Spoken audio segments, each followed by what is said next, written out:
یا اللہ یا اللہ، رحمت پہ تیری ہے آسرا، تجھ پہ بھروسہ ہے رب میرا۔ الحمدللہ رب العالمین والصلاة والسلام علی خاتم النبیین، اما بعد فاعوذ باللہ من الشیطان الرجیم، بسم اللہ الرحمن الرحیم۔ الصلاة والسلام علیک یا رسول اللہ وعلی آلک واصحابک یا حبیب اللہ۔ الصلاة والسلام علیک یا نبی اللہ وعلی آلک واصحابک یا نور اللہ۔ مدنی چینل کے ناظرین، آج آپ پروگرام دیکھ رہے ہیں بابرکت مہینے۔ اس پروگرام میں ہم انشاءاللہ عز و جل عبادت اور دیگر بزرگان دین کے معاملات کے تعلق سے گفتگو کریں گے، ان مہینوں کی اہمیت پر بات کریں گے، رمضان کی تیاری کے تعلق سے گفتگو کریں گے، عبادت، روحانیت اور اللہ تبارک و تعالیٰ کی معرفت، نوافل اور دیگر ذکر و اذکار کے تعلق سے آیات کریمہ، احادیث طیبات، بزرگان دین کے معمولات کیا ہیں، ان پر انشاءاللہ ہمارے اس پروگرام میں بات ہوگی۔ آپ رہیں ہمارے ساتھ۔ تو پروگرام بابرکت مہینے، اس کے ٹاپک کی طرف اور دیگر چیزوں کو بیان کرنے سے پہلے آئیے میں آپ کو ہمارے ساتھ جو مبلغین موجود ہیں ان کے بارے میں بتاتا چلوں۔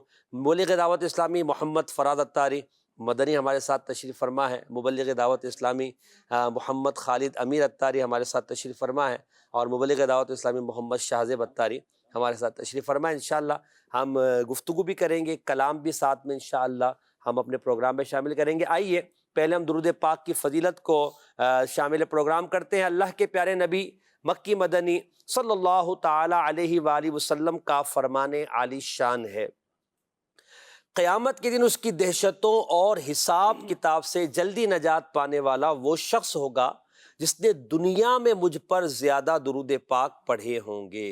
صلو علی الحبیب صلی اللہ علی محمد صلی اللہ تعالی علیہ وآلہ وسلم۔ آئیے پہلے ہم اپنے پروگرام میں ایک حمدیہ کلام شامل کرتے ہیں، اللہ تبارک و تعالیٰ کی تعریف، اس کی تسبیح، اس کی حمد میں مل کر شامل ہو جائیے، پھر انشاءاللہ ٹاپک پر گفتگو کرنے کی سعادت حاصل کریں گے۔ شاہزیب بھائی انشاءاللہ کلام پڑھیں گے۔ صلی اللہ علی محمد صلی اللہ علیہ وسلم۔ صلاۃ و سلام علیک یا سیدی یا رسول اللہ۔ درد دل کر مجھے عطا یا رب،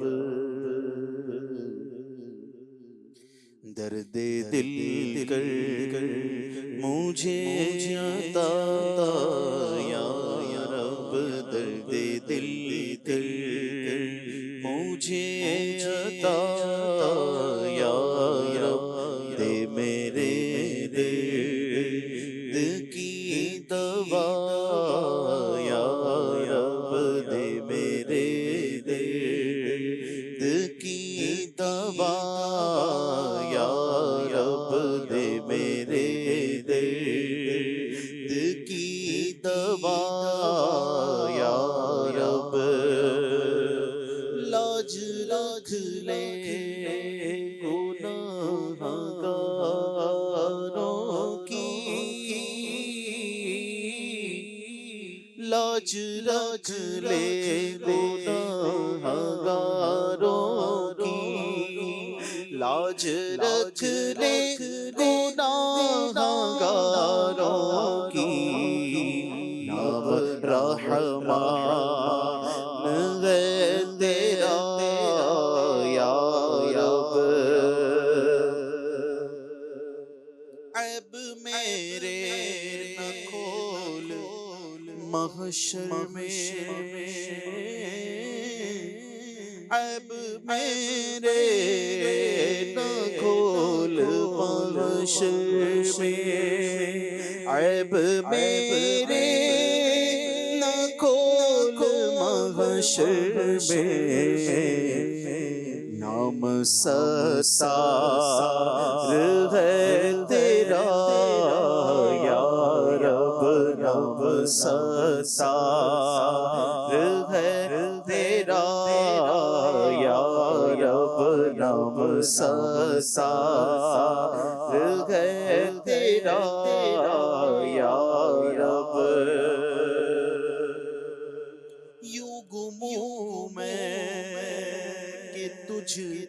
سے مل جاؤں مولا، یوں گموں میں کہ تجھ سے مل جاؤں، یوں گماں اس طرح ملا یا رب، بھول کر بھی نہ آئے یاد اپنی، بھول کر بھی نہ آئے یاد اپنی، میرے دل سے مجھے بھولا یا رب، میرے دل سے مجھے بھولا یا رب، میرے دل سے مجھے بھولا یا رب، تو نے میرے ذلیل ہاتھوں میں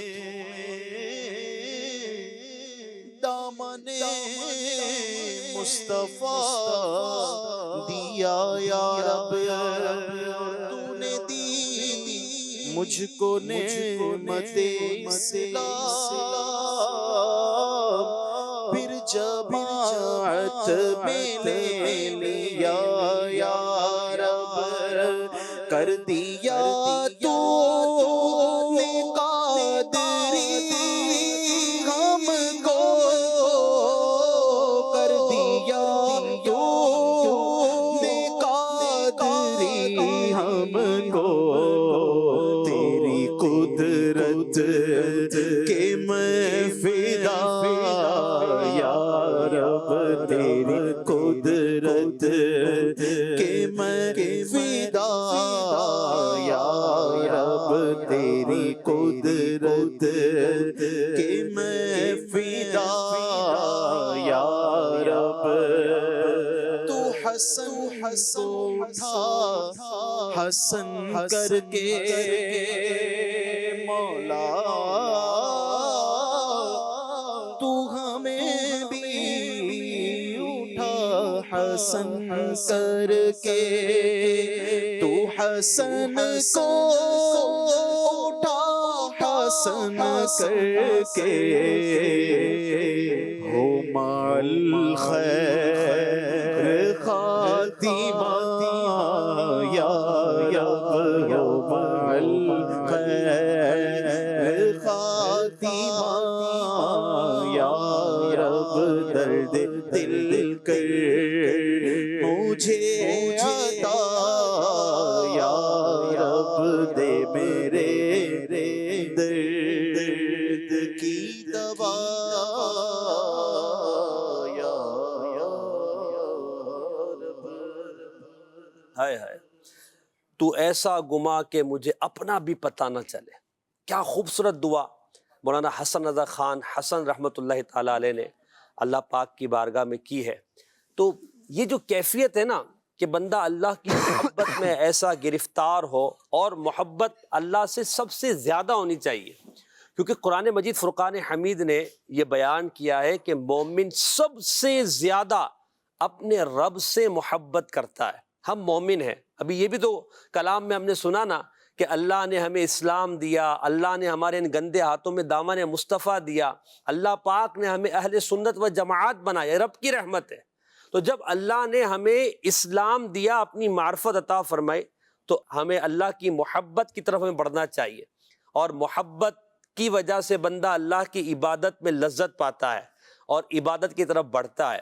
آج ہمارا ٹاپک ہے عبادت قرآن کی روشنی میں۔ دیکھیں، عبادت کے تعلق سے ہم بہت ساری باتیں کرتے ہیں، سنتے ہیں۔ جو ہمارا پروگرام ہے بابرکت مہینے، ویسے تو بندے کو پورے سال ہی اللہ کی عبادت کرنی ہے، پورے سال عبادت کرنی ہے، مگر خاص کچھ مواقع ہوتے ہیں، کچھ ایونٹس ہوتے ہیں، بندہ اس میں کچھ زیادہ کوشش کرتا ہے، کچھ زیادہ اللہ کو منانے کے لیے اپنی تگ و دو کرتا ہے۔ تو یہ مہینے عبادت کے مہینے کہلاتے ہیں۔ جیسے رجب کو عبادت کا بیج بونے کا مہینہ کہا گیا، شعبان کو عبادت میں عبادت کی فصل کو آبیار کرنے یعنی پانی دینے کا مہینہ کہا گیا، اور رمضان کو عبادت کے بیج کی جو فصل تھی اس کی جو ایک کھیتی کو کاٹ کر اس کا ثمر و فائدہ لینے کا مہینہ کہا گیا۔ تو عبادت ہے کیا؟ اور پھر ہم دیکھیں کہ مخلوقات، جب ہم اللہ کی معرفت کی بات کر رہے ہیں، اللہ کی محبت کی بات کر رہے ہیں، ہم یہ کہہ رہے ہیں کہ اللہ ہمیں اپنی محبت میں ایسا گما دے کہ ہمیں اپنے آپ کا نہ پتا ہو، تو اللہ کی جو مخلوقات ہیں وہ کس طرح اللہ کی تسبیح کر رہی ہے، کس طرح اللہ کی حمد کر رہی ہے، کس طرح اللہ کی عبادت کر رہی ہے، یہ بھی ہمیں سمجھنا ہے عبادت ہے کیا، قرآن عبادت کے تعلق سے کیا کہتا ہے، عبادت گزاروں کے لیے کیا ثواب اللہ پاک نے رکھا ہے، تاکہ ہمارا ذہن عبادت کی طرف مزید پختہ ہو اور ہم عبادت پر کمر بستہ ہو۔ میں کچھ آیات بطور تحریص یعنی رغبت دلانے کے لیے، ترغیب کے لیے عرض کرتا ہوں، پھر مبلغین کی طرف انشاءاللہ بڑھتے ہیں۔ دیکھیں دنیا میں اللہ کی ہر مخلوق اللہ کی عبادت کر رہی ہے اور اپنے اپنے انداز میں کر رہی ہے۔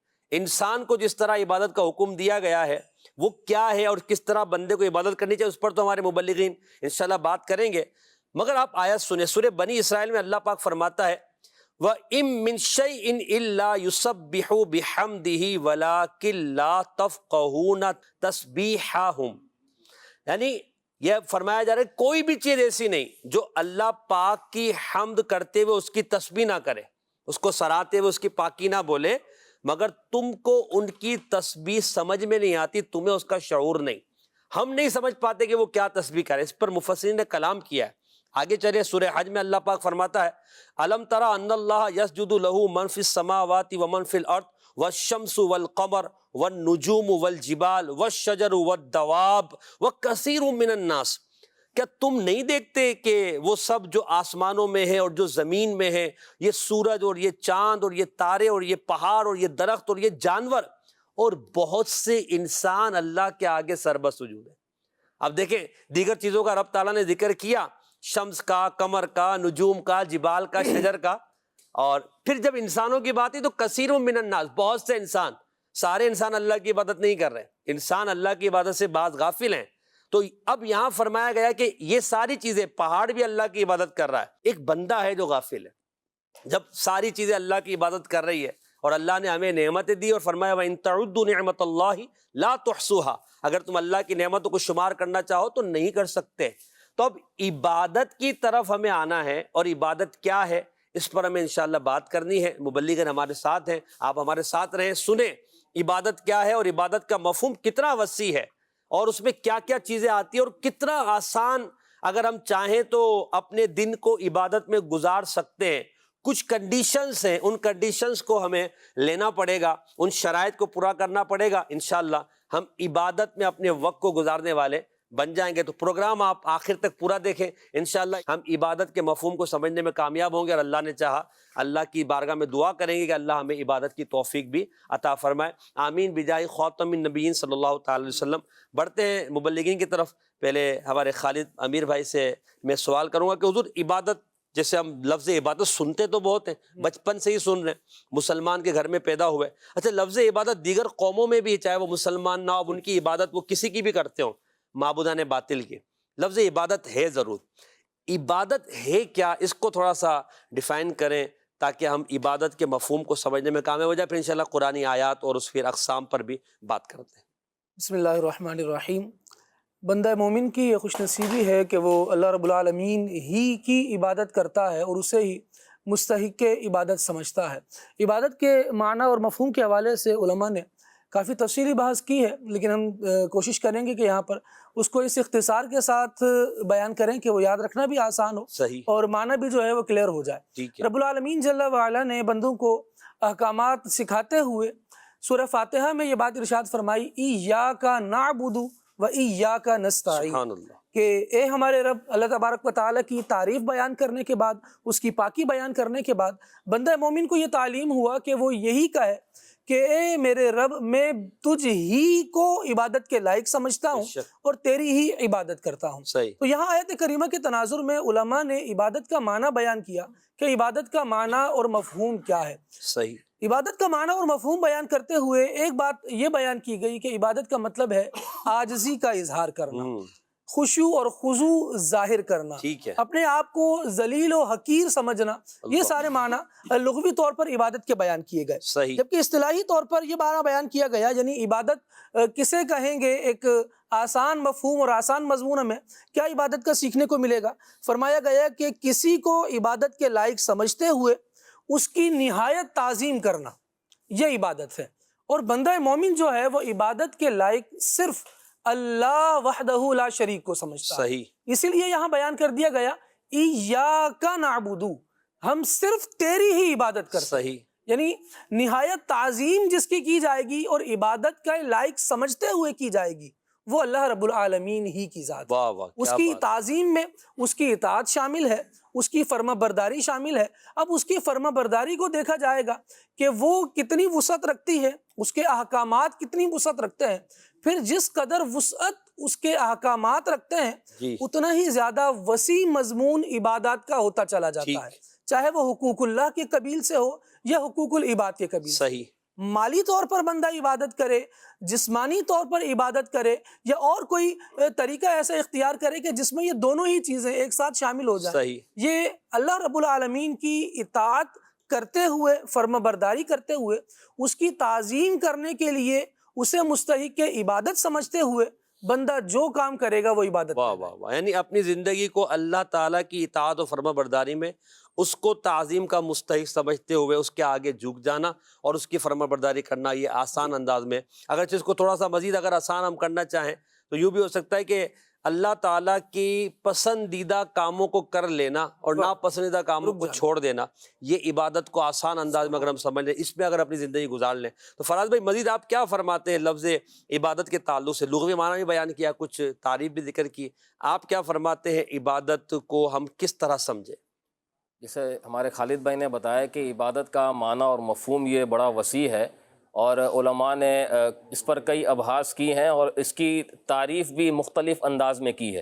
ایک تعریف انہوں نے بیان کی، ایک تعریف آپ نے بیان کی، ایک تعریف میں بھی بیان کر دیتا ہوں کہ ہر وہ کام جو شرعی اعتبار سے جائز ہو اس کو اللہ کی رضا کے لیے کرنا، یہ عبادت۔ سبحان اللہ، اس کا سب سے آسان اور عام فہم جو معنی ہے وہ یہی ہے۔ یعنی آپ نے اس میں نیت کو ساتھ میں مزید جو ہے وہ ایڈ کر دیا کہ جو کام جائز ہے اسے اچھی نیت کے ساتھ، یہ عبادت کی نیت کے ساتھ کرنا، وہ اللہ کی رضا کے لیے جو کام کیا جائے وہ عبادت بن جاتا ہے۔ جیسے ہمارے ہاں جب لفظ عبادت بولا جاتا ہے تو وہ شاید یہ سمجھا جاتا ہے کہ اس کے لیے باقاعدہ مسجد میں جانا پڑے گا، مصلی ہونا چاہیے، تسبیح بھی ہاتھ میں ہونی چاہیے، تبھی انتہائی تعظیم ہوگی، حالانکہ یہ مقصد نہیں ہے۔ مطلب یہ ہے کہ آپ گھر میں بیٹھے ہوئے بھی ہیں، تنہائی میں ہیں، کچھ سوچ بچار بھی کر رہے ہیں، لیکن وہ اگر سوچ بچار کرنا اللہ کی رضا کے لیے ہے اور وہ سوچنا جو آپ سوچ رہے ہیں وہ شرعاً جائز بھی ہے تو وہ عبادت بن گیا۔ سبحان اللہ، تو کیا یعنی اس کے لیے کوئی بہت بڑا اہتمام کرنے کی حاجت نہیں ہے، گھر بیٹھے بیٹھے بھی اس تعریف کے ساتھ اگر عبادت کا معنی سمجھ لیا تو بہت آسان ہو جائے گا عبادت کو کرنا بھی اور عبادت کو سمجھنا بھی۔ صحیح، قرآن پاک پہ اگر ہم غور کریں تو عبادت کو سیکھنا یہ بھی قرآن پاک کا حکم ہے۔ یعنی ایک تو عبادت کی تعریف ہم نے سمجھی کہ عبادت ہوتی کیا ہے، اور ایسا نہیں ہے کہ عبادت کی تعریف سمجھ لی تو اب خود بخود ساری کی ساری عبادتیں ہمیں الہام بھی ہو جائیں گی یا ہمارے دل پر وارد بھی ہو جائیں گی، اس کو سیکھنا بھی پڑے گا۔ قرآن پاک میں اللہ پاک نے فرمایا کہ ابراہیم علیہ السلام نے اللہ کی بارگاہ میں عرض کی وَأَرِنَا مَنَاسِكَنَا، یا اللہ ہمیں اپنی عبادت کے طریقے سکھا دے۔ کون کہہ رہا ہے؟ اللہ کے نبی نبی اللہ کی بارگاہ میں عرض کر رہے ہیں کہ یا اللہ تو مجھے عبادت کے طریقے سکھا دے۔ اس کی تفسیر میں امام رازی رحمۃ اللہ تعالی علیہ نے فرمایا کہ اللہ تبارک و تعالیٰ نے جبرائیل امین کو بھیجا اور جبرائیل امین نے ابراہیم علیہ السلام کو عبادت کے سارے طریقے بھی سمجھائے اور کس کس مقام پر عبادت کرنی ہے وہ بھی سکھایا۔ سبحان اللہ۔ اور پھر جب سب کچھ سکھانے کے بعد وہ مقام جو آج عرفات کہلاتا ہے، جبرائیل امین نے کہا کہ کیا آپ نے پہچان لیا کہ جو مناسک میں نے آپ کو سکھا دیے یا بتا دیے اللہ کے حکم سے؟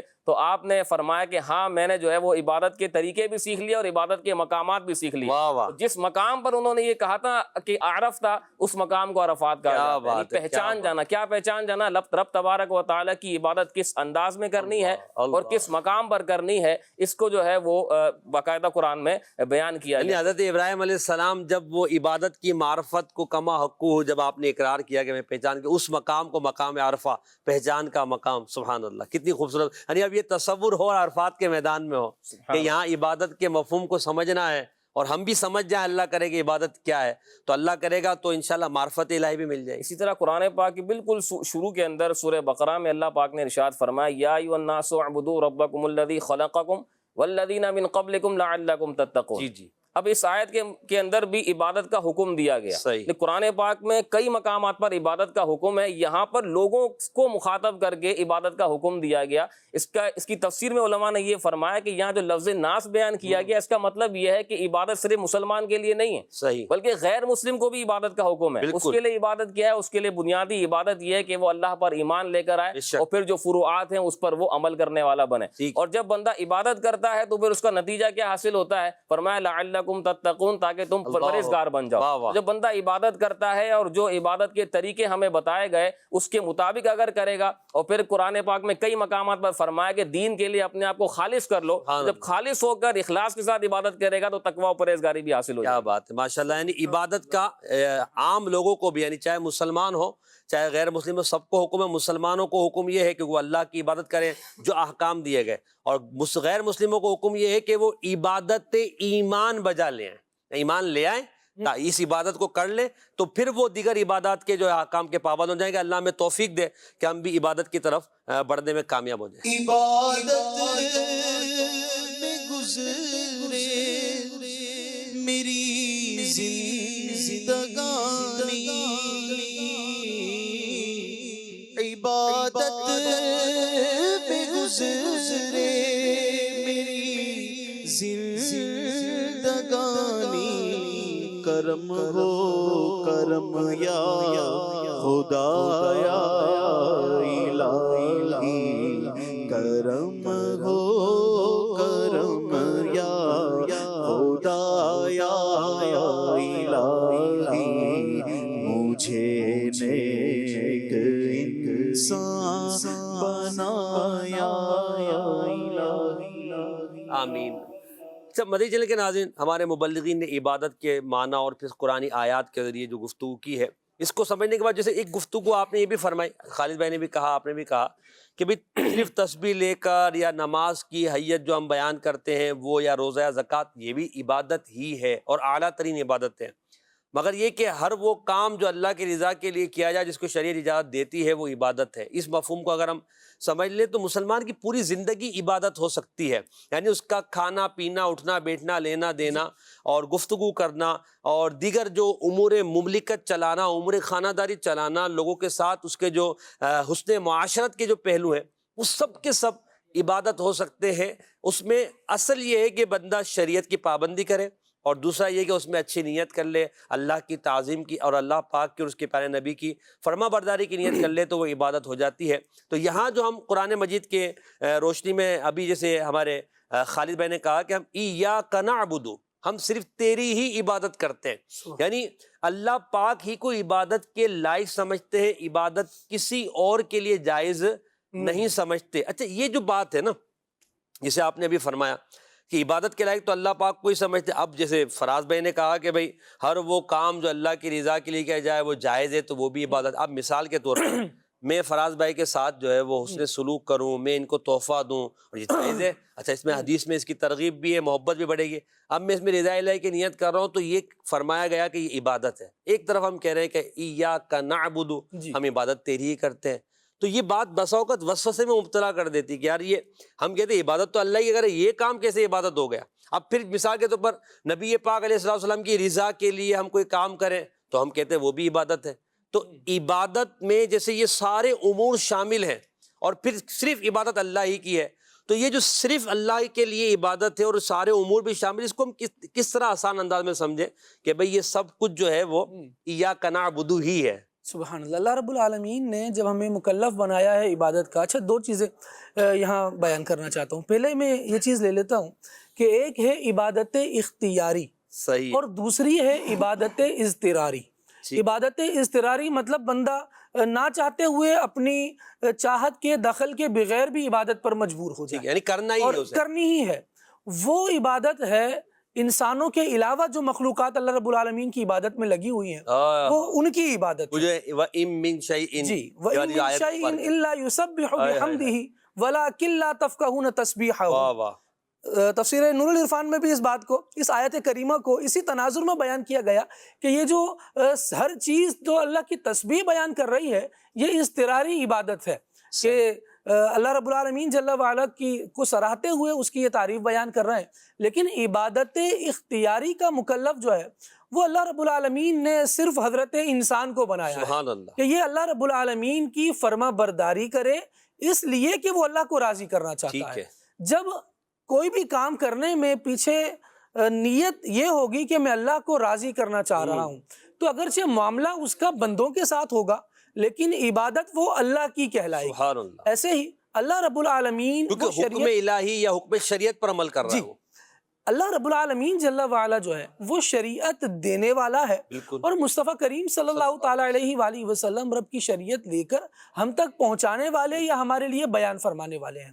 رب العالمین نے نبیوں اور رسولوں کے لیے ایک بڑا واضح قاعدہ بیان فرمایا، ارشاد ہوا ما کان لبشر ان یؤتیہ اللہ الکتاب والحکم والنبوہ ثم یقول للناس کونوا عبادا لی من دون اللہ۔ اللہ اللہ، یہ کسی بشر کے لیے یہ چیز تو جائز ہی نہیں ہے کہ اللہ تبارک و تعالیٰ اسے کتاب دے، حکمت دے، نبوت دے، پھر وہ لوگوں سے یہ کہنے لگے کہ اللہ کو چھوڑ کر میری عبادت کرنے لگ جاؤ، میرا حکم ماننے لگ جاؤ، اور میں عبادت کے لائق ہوں، اب میری عبادت ہو، مجھے پوجا جائے۔ صحیح، یہ تو کوئی بندہ نہیں کرتا۔ اللہ رب العالمین نے اس کی نفی فرمائی، اور خاص کر انبیاء کے حوالے سے یہ بات ارشاد فرمائی کہ انبیاء نے تو یہ کام نہیں کیا۔ بالکل، اور اسی مضمون کو حضرت عیسیٰ علیہ السلام کے بارے میں ارشاد فرمایا وَإِذْ قَالَ اللَّهُ يَا عِيسَى ابْنَ مَرْيَمَ أَأَنْتَ قُلْتَ لِلنَّاسِ اتَّخِذُونِي وَأُمِّيَ إِلَٰهَيْنِ مِن دُونِ اللہ اللَّهِ۔ اللہ، اور اس وقت کو یاد کیجئے کہ جب رب العالمین جل وعلا حضرت عیسیٰ سے فرمائے گا کہ اے عیسیٰ، کیا تم نے لوگوں کو یہ کہا تھا کہ اللہ کو چھوڑ کے مجھے اور میری والدہ کو مستحق عبادت جانو؟ جی، تو حضرت عیسیٰ علیہ السلام ارشاد فرمائیں گے قال سبحانک ما یکون لی ان اقول ما لیس لی بحق، صحیح، اے رب تیری تو پاکی ہے، میں بھلا یہ بات کیوں کہوں گا کیوں کہوں گا؟ جو کرنے کا مجھے حق ہی نہیں پہنچتا۔ تو انبیاء کی تو یہ تعلیم بالکل نہیں کہ رب العالمین کو چھوڑ کر کسی کی عبادت کی جائے۔ جہاں بندہ مغالطے میں پڑتا ہے وہ کیا ہے کہ بھلائی تو میں بندے کے ساتھ کر رہا ہوں، تو یہ اللہ کی عبادت کیسے ہے؟ تو دیکھیں رب العالمین نے جو احکامات عطا فرمائے ہیں وہ کتنے واضح ہیں۔ اور پھر کلیئرٹی کے لیے یہ بات عرض کر دوں کہ احکامات الہی کو ماننا یہ عبادت الہی ہے۔ سبحان اللہ، جب اللہ رب العالمین ارشاد فرما رہا ہے ان اللہ یأمر، بے شک اللہ تبارک و تعالی حکم دیتا ہے، جی، کس چیز کا حکم دیتا ہے؟ ارشاد فرمایا بالعدل والاحسان وایتاء ذی القربى۔ سبحان اللہ، یہ تینوں باتیں وہ ہیں جس کا تعلق بندوں کے ہی ساتھ ہے۔ بالکل، عدل و انصاف بندہ کس کے ساتھ کرے گا؟ بندوں کے ساتھ، ظاہر ہے بندوں کے ساتھ ہی کوئی تعلق ہوگا، اس میں ہی عدل کیا جائے گا۔ احسان بندہ خدا پر تو کر ہی نہیں سکتا، خدا کے احسان تلے دبا ہوا ہے، احسان اس کا بندوں تک محدود رہ سکتا ہے۔ جی، یہ احسان کرے گا، دوسرے پر بھلائی کرے گا، تو یہ بندے کے ساتھ متعلق کا کام ہے۔ ایسے ہی ایتاء ذی القربى، اپنے رشتہ داروں کی معاونت کر رہا ہے، ان کی مدد کر رہا ہے، انہیں کچھ دے رہا ہے، تو یہ بھی بندوں کے ساتھ ہی کا معاملہ ہے۔ ٹھیک ہے، عبادت الہی یہ کیوں ہوا؟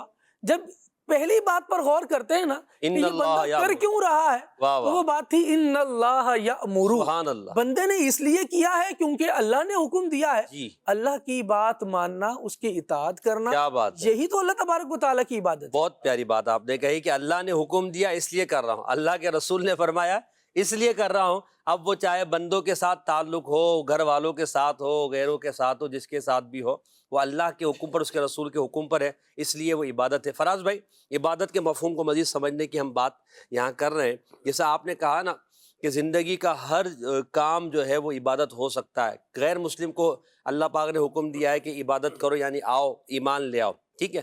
مسلمانوں کو حکم ہے کہ وہ اپنی زندگی کو عبادت میں گزارے، اپنے رب کی عبادت کریں۔ تو اب ہم اپنی پوری زندگی کو عبادت کے مفہوم کے تحت کیسے ڈھال سکتے ہیں، اس پر بھی کچھ گفتگو ہو جائے۔ جیسے انبیاء کرام کو اللہ پاک نے بھیجا، تو انبیاء کرام نے حکم تو اللہ کی عبادت کا دیا، مگر اللہ نے لوگوں کو حکم دیا کہ ان نبیوں کی اتباع کرو۔ اب یہ چیز جو ہے کہ نبی آ کر کہہ رہے ہیں کہ اللہ کی عبادت کرو، اور اللہ فرما رہا ہے لوگوں سے کہ تم اس نبی کی پیروی کرو، ان کی اطاعت کرو۔ تو اب امت مسلمہ، کیونکہ اب تو کوئی نبی آنا نہیں ہے، نبی پاک صلی اللہ علیہ وسلم آخری نبی ہے، ایک مسلمان ہونے کی حیثیت سے ہماری پوری زندگی عبادت میں، یعنی اللہ کے پیارے نبی نے جو فرما دیا اور اللہ نے جو نبی پاک علیہ السلام کے لیے فرما دیا، اس تناظر میں اگر ہم دیکھیں تو ہم اپنی پوری زندگی کو عبادت میں کیسے گزار سکتے ہیں؟ دیکھیں بنیادی بات یہی ہے کہ اللہ تبارک و تعالیٰ کی رضا حاصل کرنی ہے. اب اللہ پاک کی رضا کس طرح حاصل ہوتی ہے یہ سمجھنا بھی ضروری ہے کہ بعض ایسے کام ہیں کہ جو براہ راست اللہ کی رضا دلوا دیتے ہیں، جیسے نماز، روزہ، زکوٰۃ، حج. اس میں یہ ہے کہ کسی کا وسیلہ نہیں ہے، براہ راست رب تبارک و تعالیٰ کی رضا ان کاموں سے حاصل ہو جاتی ہے. لیکن بعض کام ایسے ہیں کہ جن کو کرنے کے بعد پھر رب تبارک و تعالیٰ کی رضا کس طرح حاصل ہوتی ہے کہ درمیان میں ایک وسیلہ ہوتا ہے. جیسے والدین کی اطاعت ہے، تو والدین کی اطاعت ایک وسیلہ ہے رب کی رضا حاصل کرنے کا. صحیح. اور یہ ہم اس طرح بھی سمجھ سکتے ہیں کہ جہاں والدین اللہ تبارک و تعالیٰ کے حکم کی خلاف ورزی کا حکم دیں، وہاں شریعت نے روک دیا. یہ بھی عبادت ہے، یہ بھی عبادت ہے. تو اس کا مطلب کیا ہوا کہ وسیلہ ہیں یہ والدین، حقیقت میں وسیلہ ہیں رب تبارک و تعالیٰ کی رضا حاصل کرنے کا، کہ ہم جب ان کی اطاعت کریں گے، چونکہ یہ رب کا حکم ہے تو لہٰذا ہمیں رب کی رضا حاصل ہو جائے گی. اسی طرح قرآن پاک میں اللہ پاک نے یہ بھی فرمایا وَإِن كُنتُمْ تُحِبُّونَ اللَّهَ فَاتَّبِعُونِي يُحْبِبْكُمُ اللَّهُ. واہ واہ. یہاں کیا وسیلہ بیان ہوا کہ اگر میرے محبوب کی اتباع کرو گے تو تمہیں محبت و رضا حاصل ہو جائے گی. تو بعض کام ایسے ہیں کہ جو درجے کے اعتبار سے دیکھے جائیں تو فرائض بھی ہیں اور براہ راست بھی ہیں کہ ان کو بندہ کرتا ہے تو رب کی رضا حاصل ہو جاتی ہے. اب یہ الگ بات ہے کہ وہ کس انداز میں کیا جا رہا ہے. اور دوسرے جو بہت سارے کام ہیں کہ جس میں وسیلہ ہوتا ہے، تو ایک مثال میں نے آپ کو دی. اسی طرح قرآن پاک میں اللہ پاک نے بھی فرمایا وَمَا أَرْسَلْنَا مِن رَسُولٍ إِلَّا لِيُطَاعَ بِإِذْنِ اللَّهِ. اللہ اللہ. کہ ہم نے جو بھی رسول بھیجا وہ بھیجنے کا مقصد یہ ہے کہ اللہ کے اذن سے ان کی اطاعت کی جائے. واہ واہ واہ. یعنی بغیر اذن الہی کے اطاعت کی بات ہی نہیں ہے. یہاں پر بھی قید لگا دی کہ اگر ان کی اطاعت ہے تو وہ رب کی کے اذن سے ہی ہے، اور جب رب کے اذن سے ہو گئی تو مطلب یہ ہوا کہ یہ رب تک پہنچانے کا وسیلہ بن گیا. یعنی رسولوں کی اطاعت ہے ہی اللہ پاک کی عبادت اور اس کا حکم ماننا ہے نا. اور رسول بھیجے ہی اطاعت کے لیے گئے ہیں، تو اب جب رسول بھیجے ہی اطاعت کے لیے گئے تو بندہ کہے میں رسول کی اطاعت کیے بغیر، نبی کی بات مانے بغیر اللہ کی عبادت کر لوں، کیسے ممکن ہوگا؟ یہ ممکن ہی نہیں ہے. تو اصل وہی ہے کہ رب کی رضا. صحیح. اب رب کی رضا حاصل کرنے کے یہ بہت سارے ذرائع ہیں، تو اب بندہ غور کرے کہ میں رب تبارک و تعالیٰ کی رضا کس طریقے سے حاصل کر سکتا ہوں. اور کوئی اتنا مشکل کام نہیں ہے. حدیث پاک میں واضح فرما دیا انما الاعمال بالنیات، اعمال کا دار و مدار نیتوں پر ہے. تو جیسی بندے کی نیت ہوتی ہے ویسے اس کا نتیجہ ہوتا ہے. دن بھر کے کاموں میں ہم غور کر سکتے ہیں کہ ہم کون کون سے کام عادتاً کرتے ہیں اور کون کون سے کام عبادت کرتے ہیں. اب آپ اس کو بھی سمجھیں، جیسے غوث اعظم رحمۃ اللہ علیہ نے عبادت کی یہ تعریف بھی بیان کی ہے کہ العبادت ترک العادہ.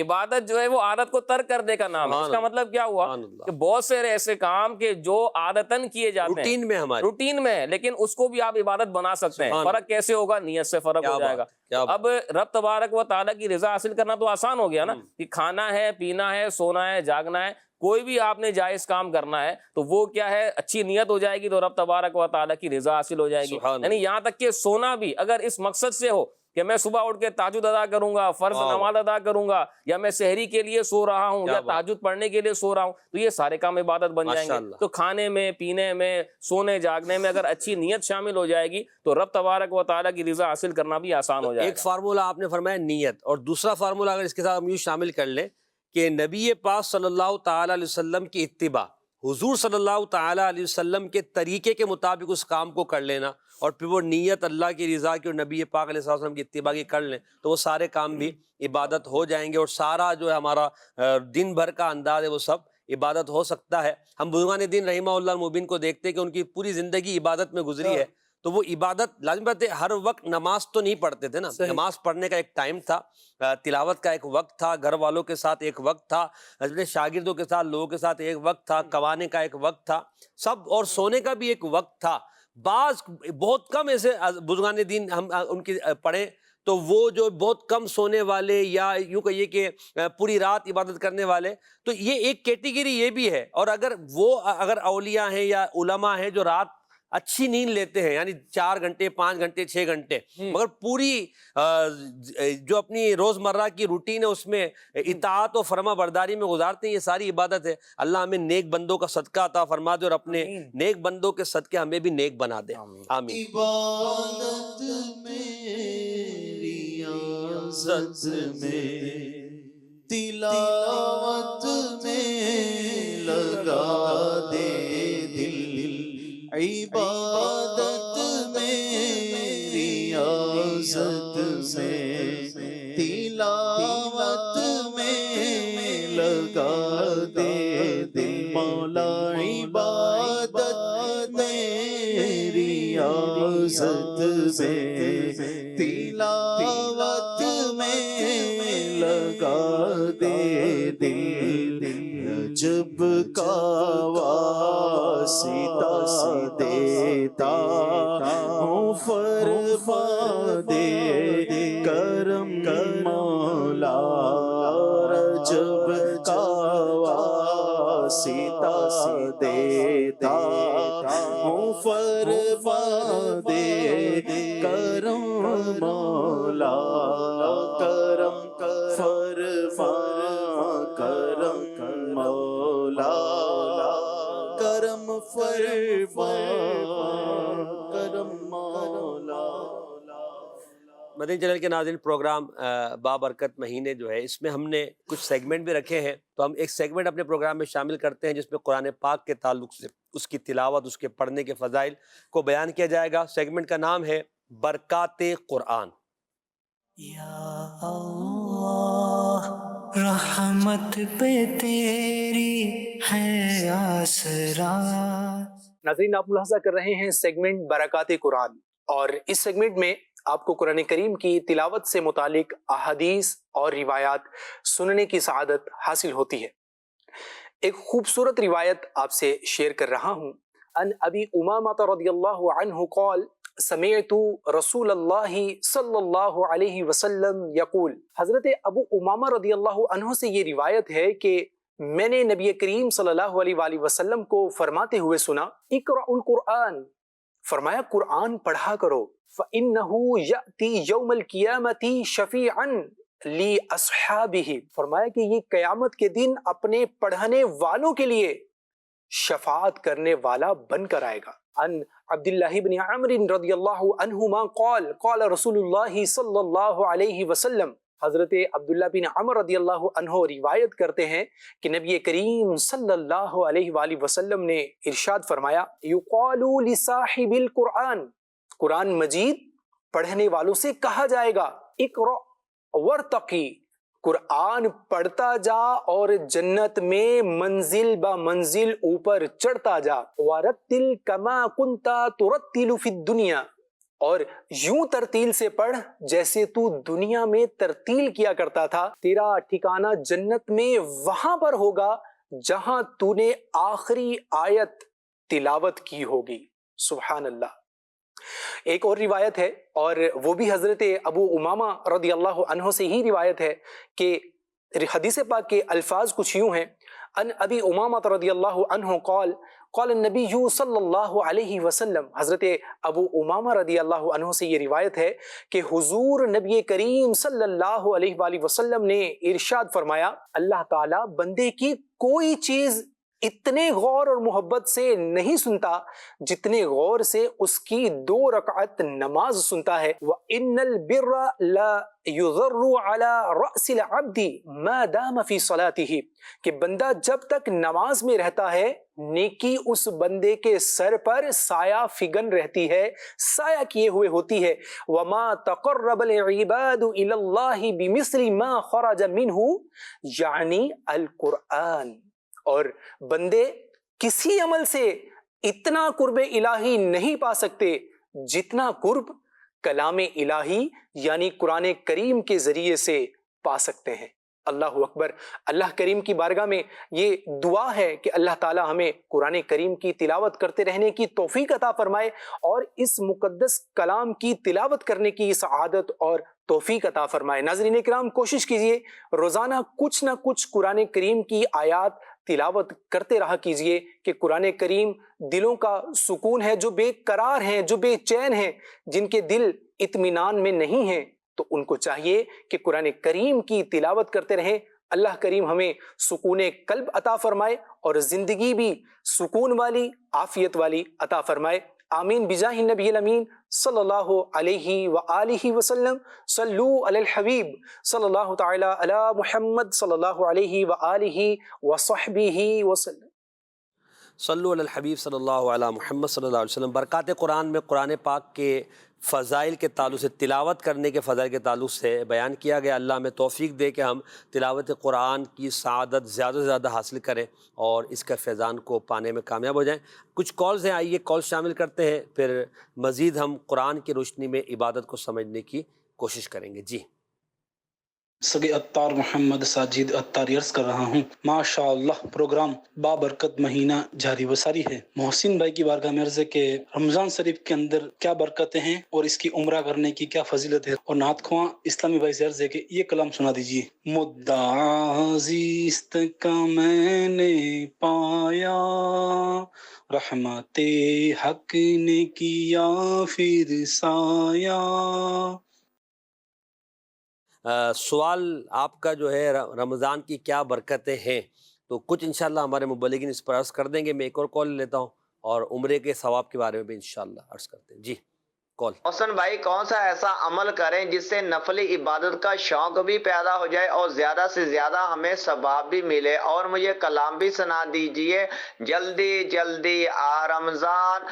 ماشاءاللہ، اس کے لیے آسان طریقہ یہ ہے کہ جو نفلی عبادتیں کرنے والے لوگ ہیں نا، ان کے ساتھ بیٹھیں، ان کی صحبت میں رہیں گے تو اچھا، نفل روزہ رکھنے والے کے ساتھ بندہ رہتا ہے تو اس کا بھی ذہن بنتا ہے نفل روزہ رکھوں، نفل عبادت کرنے یعنی نماز پڑھنے کا ذہن بنتا ہے، تحیۃ الوضو پڑھنے والا، تحیۃ المسجد پڑھنے والا، اوابین پڑھنے والا، تو پھر انسان کا ذہن بنتا ہے۔ تو ایسے لوگوں کے ساتھ بیٹھیں جو نفل کام زیادہ سے زیادہ کرتے ہوں، ثواب کی نیت سے ایسے کاموں کی طرف بڑھتے ہوں اور ساتھ والوں کو ترغیب بھی دیتے ہوں، تو انشاءاللہ آپ کا بھی دل اس طرف مائل ہو جائے گا اور اللہ نے چاہا کچھ نہ کچھ نفلی عبادت کرنے میں ہم کامیاب ہو جائیں گے۔ دعوت اسلامی کے دینی ماحول کی برکت ہم دیکھتے ہیں کہ دعوت اسلامی کے اگر آپ مدنی قافلے میں سفر کرتے ہیں تو وہاں نفل عبادت کی ہمیں بہت زیادہ سعادت نصیب ہوتی ہے۔ تہجد کی نماز، اوابین کی نماز، اشراق کی نماز، چاش کی نماز، تلاوت قرآن، اوراد و وظائف، تفسیر قرآن، پھر جو ہے وہ دیگر جو ہے مزید نیکی کے کام کرنے کو ملتے ہیں۔ آپ اگر فجر کے بعد جو تفسیر کا حلقہ لگتا ہے اس کے لیے اگر آپ مسجد میں نماز با جماعت پڑھنے جاتے ہیں تو وہاں آپ بیٹھتے ہیں تو آپ قرآن کی تلاوت کی سعادت حاصل کرتے ہیں، تفسیر سننے کی سعادت حاصل کرتے ہیں، اس کے بعد دعا اور اذکار ہوتے ہیں، پھر بعض اسلامی میں اشراق چاش تک بیٹھتے ہیں، اشراق اور چاش کی نماز ادا کر کے گھر جاتے ہیں۔ تو یہ کیا ہے، نفل عبادت کی طرف رغبت پیدا ہوتی ہے جب بندہ ایسے لوگوں کی طرف آتا ہے، ان کے ساتھ بیٹھتا ہے، تو نفل عبادت کی طرف اس کا مائنڈ آٹومیٹک تبدیل ہو جاتا ہے اور کوشش کرتا ہے کہ وہ عبادت کرے۔ رمضان کے تعلق سے کچھ آپ ارشاد فرمائیں دونوں مبلغین، پھر انشاءاللہ عجل عجل یا رمضان کے کچھ اشعار بھی لیتے ہیں۔ سبحان اللہ، اللہ رب العالمین نے رمضان کو ماہ سیام بنایا ہے، سبحان اللہ۔ تو اس کی خصوصی عبادت یہ ہے کہ بندہ اس میں روزے رکھے۔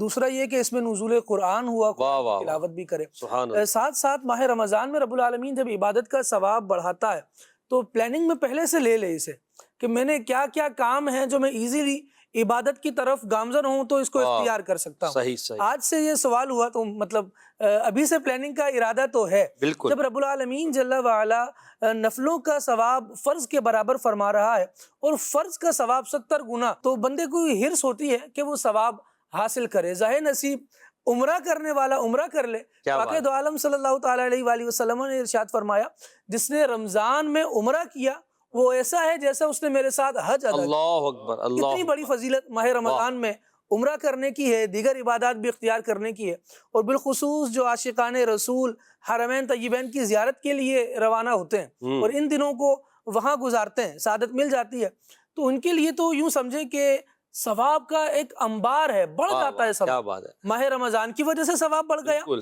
پھر حرمین طیبین کی حاضری کی وجہ سے بھی اللہ ثواب بڑھ اکبر، گیا۔ اللہ اکبر، وہاں تو پھر بندہ جس قدر عبادت کرتا رہے کیا اور بات، جتنی چیزوں کو اپنے ساتھ شامل رکھے۔ اچھا، عبادت میں بھی پھر یوں ہونا چاہیے جی کہ تھوڑی سی ورائٹی ہو تاکہ بندہ مستقل رہے عبادت کرنے میں۔ یہ نہیں ہو کہ قرآن پڑھ رہا ہے تو ایک دن پورا ہی قرآن پڑھنے میں ایسا لگ گیا کہ اگلے دن اس کی ہمت نہیں ہو رہی قرآن پاک کھولنے کی۔ یعنی تبدیل کرتا رہے، تبدیل کرتا رہے، کبھی نوافل ایڈ کر لیے، کبھی تسبیحات ایڈ کر لی، سبحان اللہ، ذکر اللہ کر رہا ہے تو کبھی سبحان اللہ پڑھ رہا ہے تو سبحان اللہ پڑھے، کیا پھر بات، الحمدللہ پڑھنے لگ کیا جائے، بات ہے، پھر اللہ اکبر پڑھے، پھر استغفار کرے۔ کیا بات، تو یوں تبدیلیاں بھی اگر زندگی میں رہیں گی، ماشاءاللہ، یاد اللہ ہی کی ہو، واہ واہ، قُلِ ادْعُوا اللَّهَ أَوِ ادْعُوا الرَّحْمَٰنَ سبحان اللہ، أَيَّمَّا تَدْعُوا فَلَهُ الْأَسْمَاءُ الْحُسْنَىٰ، اللہ اللہ، چاہے اسے پھر اللہ کہہ کر بندہ پکارے، چاہے رحمان کہہ کر سبحان پکارے، اللہ، سبحان جس اللہ، نام سے پکارے اس کے اچھے نام ہیں، اس ماشاء کو اللہ، اچھے ناموں سے پکارتا رہے، سبحان اللہ، برکتیں پاتا کیا رہے۔ بات ہے، ماشاء اللہ۔ عجل عجل یا رمضان، عجل عجل یا رمضان، عجل عجل یا رمضان، عجل عجل یا رمضان، عجل عجل یا رمضان، عجل عجل یا رمضان، جلدی جلدی آ رمضان، عجل عجل یا رمضان، جلدی جلدی آ رمضان، عجل عجل یا رمضان، جان میری تجھ پر قربان، آبی جا مانگے سبحان، آبی جا مانگے سبحان، پیارے آبی جا مانگے سبحان، سونے آبی جا مانگے سبحان، آبی جا مانگے سبحان، جلدی جلدی آ رمضان، عجل عجل یا رمضان، عجل عجل یا رمضان، جلدی جلدی آ رمضان، گیارہ ماہ کا تو سلطان، گیارہ ماہ کا تو سلطان، گیارہ ماہ کا تو سلطان، فضل رب سے ہے رمضان، فضل رب سے ہے رمضان، عجل عجل یا رمضان، عجل عجل یا رمضان، عجل عجل یا رمضان، جان میری تجھ پر قربان، تجھ میں بخشش کا سامان، تجھ میں بخشش کا سامان، تجھ میں بخشش کا سامان، تجھ میں بخشش کا سامان، ہے لارے لارے غفران، ہے لارے لارے غفران، عجل عجل یا رمضان، عجل عجل یا رمضان، عجل عجل یا رمضان، عجل عجل یا رمضان، مجھ کو مدینے میں رمضان، مجھ کو مدینے میں رمضان، مجھ کو مدینے میں رمضان، مجھ کو مدینے میں رمضان، کاش میسر ہو رحمان، کاش میسر ہو رحمان، عجل عجل یا رمضان، عجل عجل یا رمضان، عجل عجل یا رمضان، جلدی جلدی آ رمضان، آجا آبی جا رمضان، آجا آبی جا رمضان، میرے آجا آبی جا رمضان، پیارے آجا آبی جا رمضان، بس آجا آبی جا رمضان، آجا آبی جا رمضان، آجا آبی جا رمضان، تجھ پہ فدا افطار کی جان، تجھ پہ فدا افطار کی جان، تجھ پہ فدا ہم سب کی جان، تجھ پہ فدا ہم سب کی جان، عجل عجل یا رمضان، عجل عجل یا رمضان، عجل عجل یا رمضان، جان میری تجھ پر قربان، اللہ اللہ ہمیں رمضان کی محبت عطا فرمائے۔ اللہم بارک لنا فی رجب و شعبان وبلغنا رمضان، آمین بجاہ خاتم النبیین صلی اللہ علیہ وسلم۔ اچھا فراز بھائی، مفہوم عبادت اور عبادت کی وسعت کو ہم نے سمجھنے کی کوشش کی ہے، اب میں چاہتا ہوں کہ ہم عبادت کے فضائل کی طرف بھی کچھ گفتگو کریں۔ قرآن پاک میں عبادت کا حکم دیا گیا ہے تو کچھ فضائل بھی تو ہوں گے۔ تو سب سے بڑی فضیلت تو یہ کہ اللہ کا حکم ہے، اس کو مان لو۔ جب مان لیا اللہ کے حکم کو، اللہ کے حکم کو ماننے سے بڑھ کر تو کوئی فضیلت ہو نہیں سکتی کہ بندہ اپنے رب کی بات کو مان رہا ہے، اپنے معبود کے حکم کو مان رہا ہے جس نے ہمیں پیدا کیا ہے۔ کیا عبادت کے فضائل ہیں، کمالات ہیں کہ بندہ اس طرف راغب ہو کہ یار بس عبادت کرنی ہے؟ اللہ تبارک و تعالیٰ نے جہاں اپنے خاص بندوں کا ذکر کیا ہے وہاں ان کی ایک صفت یہ بھی بیان کی ہے کہ یہ عبادت کرنے والے ہوتے ہیں۔ اللہ تبارک و تعالیٰ نے سورہ فرقان کے اندر فرمایا کہ جو میرے خاص اور محبوب بندے ہیں وہ کیا ہیں، والذین یبیتون لربہم سجدا وقیاما، کہ وہ ساری رات سجدے اور قیام میں گزار دیتے ہیں۔ اچھا، اسی طریقے سے یہ جو عبادت کرنے والے ہوتے ہیں ان کے اندر خوف خدا بھی ہوتا ہے، اور یہ خوف خدا خود ایک بہت بڑی عبادت ہے، کیونکہ انہی کی صفت یہ بھی بیان کی گئی کہ والذین یقولون ربنا اصرف عنا عذاب جہنم ان عذابها کان غراما انہا ساءت مستقرا و مقاما، کہ اللہ تبارک و تعالیٰ کے جو نیک بندے ہوتے ہیں وہ عبادت تو کرتے ہیں، ساری ساری رات سجدے اور قیام میں تو گزار دیتے ہیں، لیکن اس پر اکتفا نہیں کرتے، اس کو کافی نہیں سمجھتے، بلکہ اس امید اور خوف کی درمیانی کیفیت میں رہتے ہیں کہ عبادت تو کر لی، اب رب کی بارگاہ میں عرض کرتے ہیں کہ یا اللہ ہم تیرے شایان نشان عبادت تو نہ کر سکے، لیکن جو تیرا عذاب ہے وہ ہم سے دور کر دے، کیونکہ جہنم کا جو عذاب ہے یہ چمٹ جانے والا عذاب ہے، یہ سخت عذاب ہے۔ فضیلت سب سے بڑی کیا ہوئی کہ جو بندہ عبادت کرتا ہے وہ رب تبارک و تعالیٰ کا قرب حاصل کر لیتا ہے، اور رب تبارک و تعالیٰ کا جس کو قرب نصیب ہو گیا تو اس کو اور کسی فضیلت کی کوئی ضرورت باقی نہیں رہتی، کہ رب تبارک و تعالیٰ ہی کی ذات میں اگر وہ فنا ہو جائے تو پھر اور اس کو کیا چاہیے۔ اللہ تبارک و تعالیٰ نے فرمایا ان ناشیۃ اللیل ہی اشد وطئا واقوم قیلا، یہ جو رات کی عبادت ہے نا، یعنی رات میں اپنے آپ کو رب تبارک و تعالیٰ کے لیے خالی کر دینا، فارغ کر لینا، اور پھر رات کی جو عبادت ہے یہ موافقت کے زیادہ قریب ہے، اور رات میں بات بھی سیدھی نکلتی ہے۔ اب یہاں پر امام فخر الدین رازی رحمۃ اللہ تعالیٰ علیہ نے اتنا زبردست کلام کیا ہے کہ اگر بندہ وہ تھوڑا سا پڑھ لے تو اس کے دل کے اندر عبادت کی جو ایک مٹھاس ہے اور لطف ہے وہ محسوس کرنے لگے گا۔ آپ فرماتے ہیں کہ دن میں چونکہ بہت سارے کام ہوتے ہیں، بندہ جو ہے وہ دیگر کاموں میں مشغول رہتا ہے، ابھی جیسے ہم نے بات کی کہ دیگر کاموں کے اندر بھی اچھی نیت کر کے عبادت کا ثواب تو کمایا جا سکتا ہے، لیکن ایک ہوتا ہے نا کہ ٹوٹلی رب تبارک و تعالیٰ کی طرف بالکل ہٹ کر بس بندہ اللہ کی بارگاہ میں اللہ کی بارگاہ میں حاضر ہوتا ہے، تو وہ کیسے ہوگا؟ وہ رات کے وقت ہوگا، کیونکہ رات کے وقت بندے کے اندر جو دیگر احساسات ہوتے ہیں وہ کم ہو جاتے ہیں، اور جب تنہائی ہوتی ہے تو پھر بات بھی سیدھی نکلتی ہے، اور جب بندہ رب کی بارگاہ میں حاضر ہوتا ہے تو خشوع و خضوع بھی اس کو بہت زیادہ نصیب ہوتا ہے۔ یہاں تک کہ امام فخر الدین رازی نے فرمایا کہ جو رات کا اندھیرا ہے نا، اس میں بہت ساری چیزیں بندے پر منکشف بھی ہو جاتی ہیں۔ یعنی اولیاء کرام رات کا انتظار کیوں کرتے تھے؟ جو قول ہے نا کہ اگر تو نے رات کی اہمیت سمجھ لی تو ہر رات شب قدر ہے، وہ کیوں ہے؟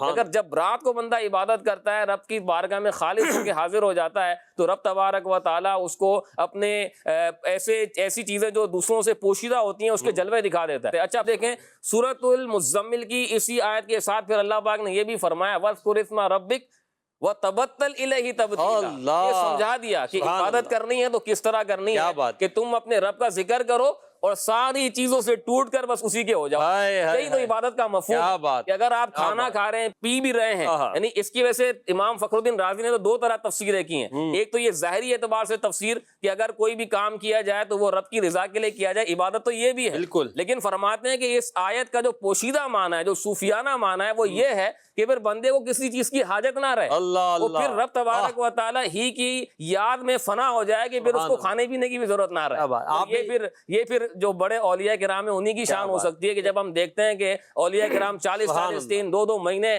بغیر کھائے پیے گزار رہے ہیں، کس طرح گزار رہے ہیں؟ وہ تبتل الیہ تبدیلا کا عملی مظاہرہ ہوتا ہے، اللہ عطا فرماتا ہے، اللہ پھر عطا فرماتا ہے۔ جو آپ نے جو فرمایا نا، وہ جو امام رازی نے فرمایا کہ رات کے اندھیرے میں بہت ساری چیزیں منکشف ہوتی ہیں، حالانکہ اندھیرا تو بہت ساری چیزوں کو چھپاتا ہے، مگر یہ کتنی خوبصورت بات ہے کہ جب بندہ اللہ کی طرف آتا ہے تو اندھیرا اپنی اصلیت سے نکل کر اسے وہ دیتا ہے جو عام طور پر نہیں دیتا، یعنی وہ اندھیرے میں جب اللہ کو پکارتا ہے تو اللہ اس پر اپنی نور کی چادر ڈالتا ہے، اس کے دل کو اپنی نورانیت عطا فرماتا ہے، روحانیت عطا فرماتا ہے، پھر اس پر وہ چیزیں منکشف ہوتی ہے۔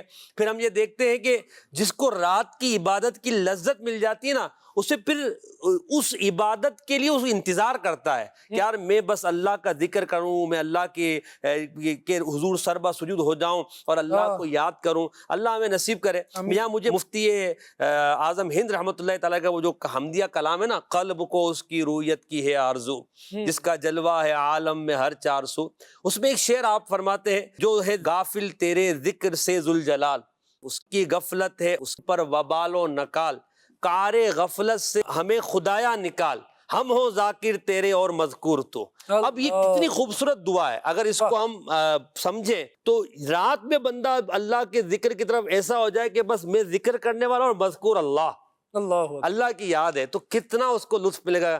حضرت کیا فرماتے ہیں؟ یہ وہ لوگ ہیں، ارشاد فرمایا کانو قلیلا من اللیل ما یہجعون، رات میں تھوڑا سا آرام کافی ہوتا ہے، سبحان اللہ سبحان اللہ، وبالاسحار ہم یستغفرون، واہ واہ۔ پھر جب رات کا آخری حصہ ہو رہا ہوتا ہے، صبح طلوع ہونے والی ہے، تو اب ان کا کام رب العالمین جل وعلا کی بارگاہ میں استغفار کرنا ہوتا ہے۔ اللہ اکبر۔ اچھا رات تو یہ کم سوئے اس لیے تھے کہ رب کو راضی کرنا ہے، لیکن صبح ہو رہی ہے تو پھر یہ عرض کر رہے ہیں کہ میرے مولا ہم استغفار کرتے ہیں، بخشش کا سوال کرتے ہیں۔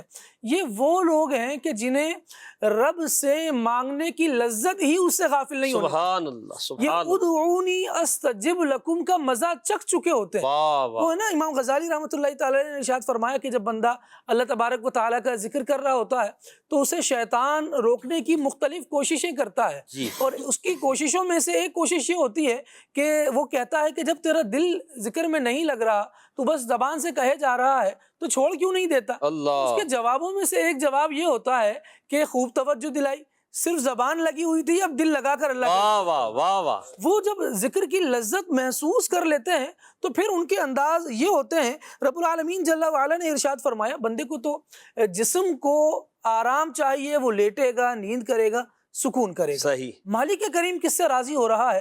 ارشاد فرمایا تتجافا جنوبہم عن المضاجع یدعون ربہم خوفا وطمعا۔ اللہ اکبر، اللہ کی کروٹیں جو ہیں ان کی خواب گاہوں سے، ان کی بستروں سے جدا رہتی ہیں۔ کیوں؟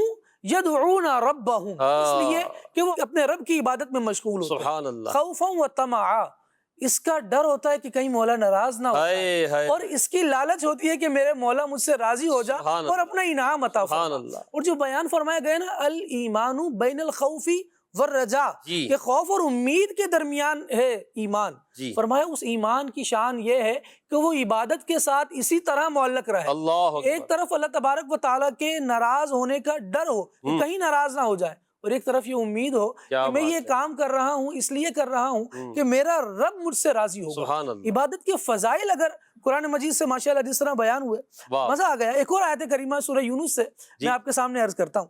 رب العالمین نے ارشاد فرمایا ان الذین آمنوا وعملوا الصالحات یہدیہم ربہم بایمانہم، واہ واہ، بے شک وہ لوگ کہ جو ایمان لائے اور نیک اعمال کیے، یہدیہم ربہم، ان کا رب انہیں رہنمائی فرمائے گا۔ سبحان اللہ، کیوں؟ بایمانہم، اللہ ان کے ایمان کی وجہ سے کہ ان کا ایمان انہیں اللہ کی عبادت کی طرف لایا۔ سبحان اس کی اللہ، تفسیر میں قول بیان کیا گیا، حضرت قتادہ رضی اللہ تعالی عنہ اس آیت کی تفسیر میں فرماتے ہیں کہ یہ جو اللہ تبارک و تعالیٰ رہنمائی فرمائے گا، جی، اس کا معنی کیا ہے؟ ارشاد فرمایا کہ مومن جب اپنی قبر سے نکلے گا، فرمایا مومن جب اپنی قبر سے نکلے گا تو اس کا عمل خوبصورت شکل میں اس کے سامنے آ جائے گا۔ سبحان اللہ، یہ شخص اس سے کہے گا تو کون ہے؟ وہ کہے گا کہ میں تیرا عمل ہوں، واہ واہ، اور اس کے لیے وہ عمل نور بن جائے گا سبحان اللہ، تاکہ وہ اس نور کی روشنی میں جنت میں داخل ہو۔ اللہ اکبر، کیا بات، پر کیا بات، ایمان لائے، اعمال صالح اختیار سبحان کیے، اللہ، اب قبر سے بھی بندہ مومن اس شان سے نکلے گا۔ اب دیکھیے تو ذرا، ہائے ہائے، یہ مجرم تھوڑی ہے، اللہ، یہ تو نیک بندہ ہے، اس کو تو پروٹوکول کے ساتھ سبحان اللہ، جنت کی طرف لے کر جایا جا رہا ہے۔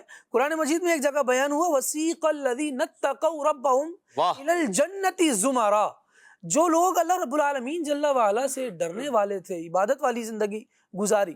تقوی کا کیونکہ معنی یہی ہے، اس سے کشید یہی ہوگا جی، کہ تقوی والا وہی بندہ ہے جو زندگی عبادت والی گزارے۔ صحیح، پھر اس کو اس کے رب کے حضور جب لے کر جایا جائے گا نا تو اس کی شان ہی نرالی کیا بات، ان الذین آمنوا وعملوا الصالحات کانت لہم جنات الفردوس نزلا، نزلا، مہمان بنا کر اسے جنت میں لے کر جایا جائے گا۔ سبحان اللہ، جو ایمان لایا، ان الذین آمنوا وعملوا الصالحات سیجعل لہم الرحمن ودا، اللہ، جو اللہ، ایمان لایا، نیک عمل کیے، اللہ تبارک و تعالی اس کی محبت لوگوں کے دلوں میں ڈال۔ سبحان اللہ، ایک صحابی رسول آقا دو عالم صلی اللہ علیہ وسلم کی بارگاہ میں حاضر ہو کے عرض کرتے ہیں یا رسول اللہ صلی اللہ تعالی علیہ وآلہ وسلم، میں اپنے گھر میں تھا اور نماز کے مصلی پر تھا، کسی شخص نے مجھے اس انداز میں دیکھ لیا، میں تو عبادت چھپ کر کرنا چاہتا تھا لیکن یہ ظاہر ہو گئی، صحیح، تو کیا اب اس کا ثواب ہوگا؟ اللہ کہ اکبر، دکھاوے کی عبادت تو میں نہیں کرنا چاہتا تھا، میں تو چھپ کر کرنا چاہتا تھا، جو دکھاوے کے لیے کرے اس کی تو عبادت ضائع ہو نہیں، جاتی ہے، صحیح، ثواب نہیں ملتا اسے۔ میرے لیے دل کیا میں تھوڑا معاملہ؟ اچھا لگا کہ اس نے مجھے جی، دیکھا اس اور حالت میرے میں، دل میں بھی اچھا لگا کہ ہائے ہائے، شاید نماز پڑھتے ہوئے دیکھا۔ سبحان اللہ، سید عالم صلی اللہ تعالی علیہ وآلہ وسلم نے ارشاد فرمایا، تمہارے رب نے قرآن میں یہ بیان فرمایا ہے لہم البشرا فی الحیات الدنیا و فی الآخرہ، واہ، فرمایا بندے کی نیکی دنیا میں ظاہر ہو جانا اس کے لیے دنیا میں خوشخبری۔ سبحان اللہ، جب اس طرح نیکیاں لوگوں کی ظاہر ہوتی ہیں، آج دیکھیے جن اہل اللہ کا، اللہ کے نیک بندوں کا ہم نام لے رہے ہیں، کیوں نام لے رہے ہیں؟ رب العالمین جل وعلا کے حضور وہ عبادت کرتے رہے اور رب العالمین نے اس کی عبادتوں کو ظاہر فرما دیا. صحیح. رب العالمین خود بھی بندوں کی عبادتوں کو ظاہر فرماتا ہے. اور کمال کی بات یہ ہے بندہ کام کرنے والا ہو تو اللہ بغیر اجرت دیے چھوڑتا نہیں. اللہ اکبر. ارشاد فرمایا ان اللہ لا یضیع اجر المحسنین. اللہ تبارک و تعالی کامیوں کا نیک ضائع نہیں فرماتا. کیا بات ہے. جو کام کرنے والے ہیں ان کو ان کی سیلری ملتی ہے, سبحان اللہ, تنخواہ ملتی ہے. بندہ رب کو راضی کر رہا ہے, کیوں اتنی راتوں کو اٹھ کر آرام کیوں چھوڑ رہا ہے؟ رب کو راضی کرنا ہے. اور پھر جب اللہ کیوں رکھ رہا ہے؟ رب کو راضی کرنا ہے. جب رب کو راضی کرنا ہے تو پھر رب انعام عطا فرماتا ہے کہ تم نے میرے لیے کام کیا, اب میں تمہیں انعام عطا فرماتا. سبحان اللہ. اب جب آپ نے کہا نا اللہ پاک اسے اجر دیتا ہے, آپ نے اس کو لفظ سیلری بھی آپ نے کہا, یعنی عمل کا بدلہ. جب دینے والی ذات رب العالمین کی ہے تو ملے گا کتنا؟ اس کو اس سے بڑھ کر فضیلت اور کیا ہے؟ بندہ اسی کو سوچ کر آ جائے, عبادت کی طرف آ جائے. ذکر سے جو غفلت ہے, تلاوت سے جو غفلت ہے, نمازوں سے جو غفلت ہے, نفل کاموں سے جو غفلت ہے, اللہ نہ کرے فرائض سے غفلت ہے, تو آج اور ابھی توبہ کر کے ہم اللہ کے حضور جھک جائیں اور اللہ توفیق دے کہ ہم کچھ تلاوت اور ذکر کی طرف آ جائیں, ہم غفلت سے نکل جائیں. اور جو نیک بندوں کے بیان کیا گیا کہ ان کے پہلو, ان کی کروٹیں بستروں سے جدا رہتی ہیں اللہ کی یاد کے لیے, عبادت کے لیے. اللہ ہمیں اپنا ذاکر بنا دے. جو ہے غافل تیرے ذکر سے ذوالجلال, اس کی غفلت ہے اس پر وبال و نقال. گہرے غفلت سے ہم کو خدایا نکال, گہرے غفلت سے ہم کو خدایا نکال. ہم کو ذاکر تیرے, ہم کو ذاکر تیرے اور مذکور تو اللہ اللہ اللہ اللہ اللہ اللہ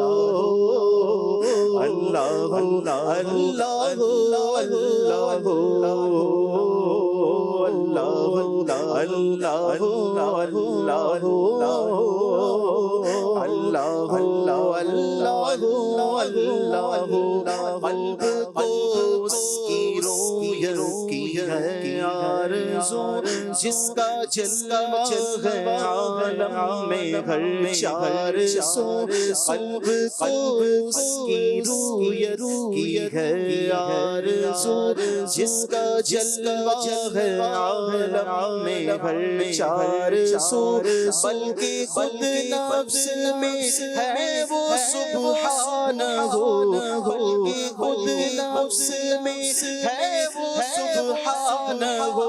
عرش پر ہے مگر, عرش پر ہے مگر, عرش کو جستجو. اللہ اللہ اللہ اللہ اللہ اللہ.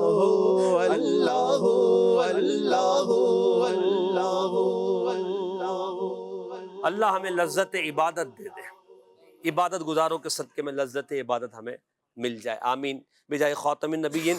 بڑھتے ہیں آپ کی کالز کی طرف, کچھ کالز لیتے ہیں پھر انشاءاللہ سیگمنٹ. میرا نام علی رضا تاری ہے, میں گجرانوالہ سے بات کر رہا ہوں. ماشاءاللہ سے بابرکت مہینے پروگرام جاری و ساری ہے. میرا آپ سے یہ سوال ہے کہ شعبان کے اندر کون کون سا دن ہے جو بابرکت ہے؟ نعت خان سے ارجا مجھے ایک کلام سنا دیجیے. واہ کیا جو دو کرم ہے شاہ بطحا تیرا. شعبان کا تو ہر دن ہی برکت والا پورا مہینہ اسے جو ہے آقا کا مہینہ کہا گیا نا. نبی پاک علیہ الصلوۃ والسلام نے فرمایا شعبان میرا مہینہ ہے. باقی اس کی جو خاص وہ 15ویں شب ہے اس کے تعلق سے جو روایات موجود ہیں اور بزرگان دین کی عبادات ہیں. تو امیر سنت کا جو رسالہ ہے آقا کا مہینہ, یہ رسالہ اگر آپ ڈاؤن لوڈ کر لیں اور مکتبۃ مدینہ کی کسی شاخ سے اگر آپ خرید لیں, اسے پڑھ لیں, انشاءاللہ اس کو آپ کو فائدہ بھی ہوگا. ایک اور کال. ماشاء اللہ محسن بھائی, آپ کا سلسلہ بہت ہی پیارا اور قرآن پاک کی اور محبت کو دل میں اجاگر کر رہا ہے. الحمدللہ. اس وقت ہم دھنوٹ فیضان مدینہ میں ہیں. ہمارا امیر مدنی قافلہ کورس مکمل ہوا ہے آج، تو الحمدللہ اس میں بھی قرآن پاک کی روشنی میں جو آپ نے فرمایا کہ تفسیر کا حلقہ صبح لگتا ہے، اور یہ 12 دینی کاموں میں سے ایک کام بھی ہے، اس پہ ماشاءاللہ دل جمی کے ساتھ عمل ہوتا ہے، اور مدرسہ بالغان بھی ہے، اس میں بھی قرآن پاک کی پڑھایا جاتا ہے اور سکھایا جاتا ہے۔ بہت خوبصورت آپ نے بات کی، اللہ ہمیں توفیق دے کہ ہم دعوت اسلامی کے دینی کاموں میں ایکٹیو ہو جائیں، اور فجر کا جو حلقہ ہے جس میں تفسیر سنائی جاتی ہے تو قرآن کی محبت بھی ہمارے دل میں مزید بڑھ جائے گی انشاءاللہ عز و جل۔ آئیے سیگمنٹ کی طرف بڑھتے ہیں، برکات اولیاء۔ یا اللہ رحمت پہ تیری ہے آسرا۔ آج جو برکات اولیاء سیگمنٹ میں ہم گفتگو کریں گے، صحابی رسول ہیں، نبی پاک صلی اللہ تعالی وسلم کے چچا ہیں حضرت سیدنا عباس رضی اللہ تعالی عنہ، ان کے تعلق سے بات کریں گے۔ ایک قول کے مطابق رجب المرجب سن 32 ہجری میں، اور ایک قول کے مطابق رمضان مبارک میں آپ کا وصال ہوا۔ تو سیدنا عباس رضی اللہ تعالیٰ عنہ صحابی رسول آپ ہیں اور نبی پاک کے چچا، انشاءاللہ اس پر ہم بات کریں گے۔ فراز بھائی، حضرت سیدنا عباس رضی اللہ تعالیٰ عنہ کی سیرت پر آپ کچھ بیان فرمائیں۔ بسم اللہ الرحمن الرحیم۔ حضرت سیدنا عباس رضی اللہ تعالیٰ عنہ حضور علیہ الصلوۃ والسلام کے چچا ہیں، اور یہ وہ چچا ہیں ان چچاؤں میں سے ہیں کہ جو ایمان سے بھی مشرف ہوئے، اور نبی کریم صلی اللہ علیہ وسلم حضرت عباس رضی اللہ تعالیٰ عنہ سے محبت فرماتے تھے، اور محبت کا اظہار بھی ہوتا تھا، یعنی مختلف مواقع پر نبی کریم صلی اللہ علیہ وسلم نے اس محبت کا اظہار بھی فرمایا ہے۔ اور ایک مرتبہ تو حضور علیہ الصلوۃ والسلام نے نماز کے بعد حضرت عباس رضی اللہ تعالیٰ عنہ کو مال غنیمت میں سے اتنا عطا فرمایا کہ آپ اپنے دامن میں اس کو سنبھال بھی نہ سکتے، یعنی بعض علماء نے لکھا کہ وہ دامن سے باہر آ جاتا تھا، اتنا حضور علیہ الصلوۃ والسلام نے انہیں عطا فرمایا۔ اور یہ حضور علیہ الصلوۃ والسلام کی حضرت عباس سے محبت ہی تھی، اور اس محبت کو دیکھ کر یعنی صحابہ کرام علیہم رضوان ایک تو حضور علیہ الصلوۃ والسلام کے چچا ہونے کی نسبت سے آپ کی عزت کیا کرتے تھے، اور پھر اس حضور علیہ الصلوۃ والسلام کا جو حسن سلوک تھا، جو انداز تھا، اخلاق کریمانہ تھا حضرت عباس رضی اللہ تعالیٰ عنہ کے ساتھ، اس کو صحابہ کرام بھی جاری رکھے ہوئے تھے۔ اور اس سے بڑی بات کیا ہو سکتی ہے کہ ابو بکر صدیق، عمر فاروق اعظم، عثمان غنی اور مولا علی رضوان اللہ علیہم اجمعین یا تو اپنی جگہ چھوڑ دیا کرتے تھے حضرت عباس کے لیے، یا اگر سواری پہ ہوتے تو سواری سے نیچے تشریف لے آیا کرتے تھے، اور یہ بھی کہا کرتے تھے کہ آپ جو ہے وہ ہمارے لیے دعا کیجیے گا اور ہمارے